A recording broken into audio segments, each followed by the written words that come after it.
Kapag mas matagal kang nananatili sa bahay, mas ayaw mo nang lumabas. At habang mas nananatili ka, mas bumibigat ang lahat. Akala mo nagpapahinga ka.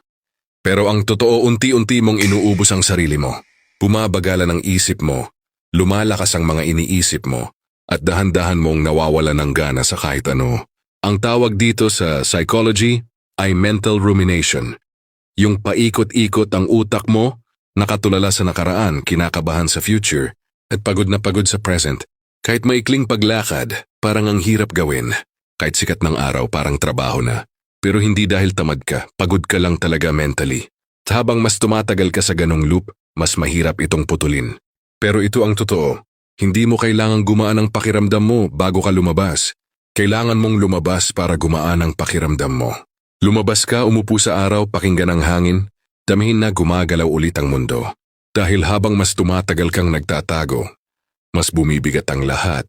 Hindi laging sa pahinga nagsisimula ang healing. Madalas, kaya nagsisimula ito sa paggalaw.